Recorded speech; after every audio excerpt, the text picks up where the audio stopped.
Hello everyone, this is Dr. Aziz Jami from Afghanistan. I moved to the United States in 2021, just 2 weeks before the political changes. I migrated to the United States with my family. In Afghanistan, I was a general surgeon and a lecturer in the university for almost 20 years, or more than 2 decades.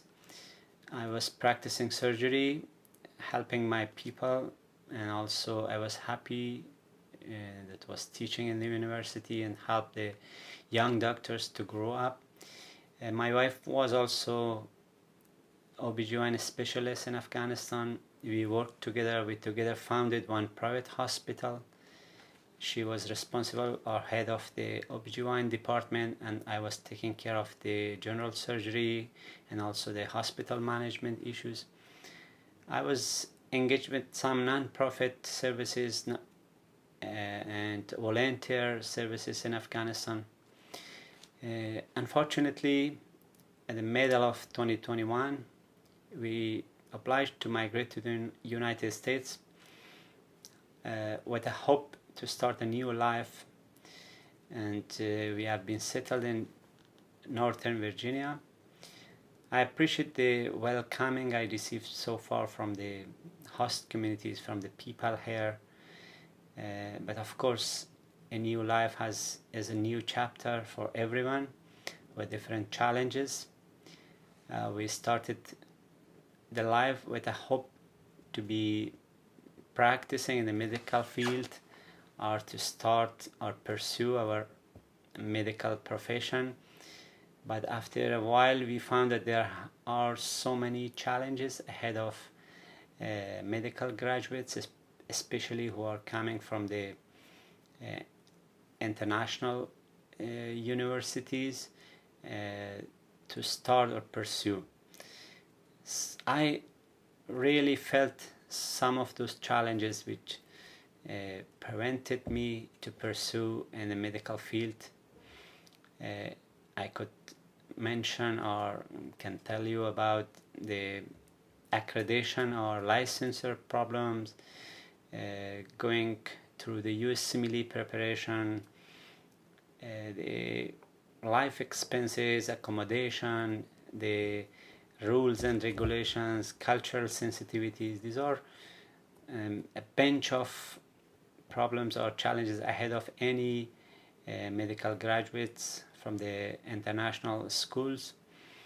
I tried to deal with some of them, but unfortunately after 2 or 3 months I found that it's really hard and expensive to spend 8 hours a day sitting in the library and only preparing for USMLE, because my family is 6 people. I had to work to provide expenses or to cover my life expenditures. That prevented me really to continue reading and preparing for USMLE. There have been other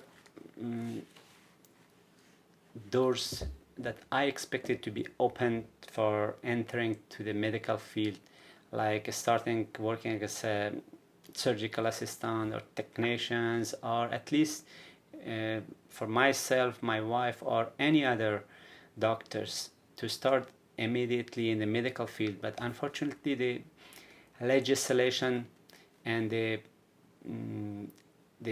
rules and regulations which are applied differently in different states prevent prevent the medical doctors to start and to easily enter the medical field. I believe that the number of experts who are traveling to the United States are too much, and they can provide a big support, or they are a good asset for the medical system in the United States. But there has to be some changes in the policies and the legislation to allow them how the medical system or the service provider in the rural areas and the remote areas can benefit their abilities, their expertise.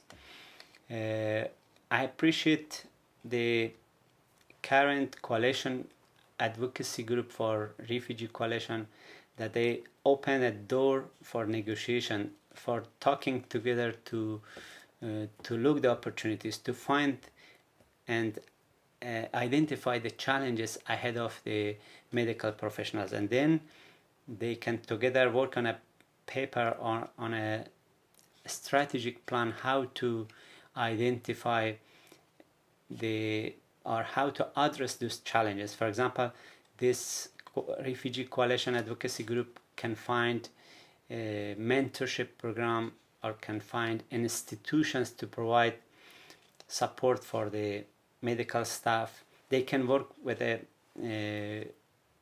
lawmakers to bring changes, and at least why there has to be some discrepancies among the different states. In one state, a licensor is valid, but unfortunately in other is not. Of course, there should be some financial support also for medical graduates or for medical professionals to at least feel comfortable for putting their time to study or to make themselves equivalent to the current system. But I want to emphasize that the society, the institutions, the universities, the hospitals and medical system should not ignore them, and they are a good asset and can provide input for at different levels.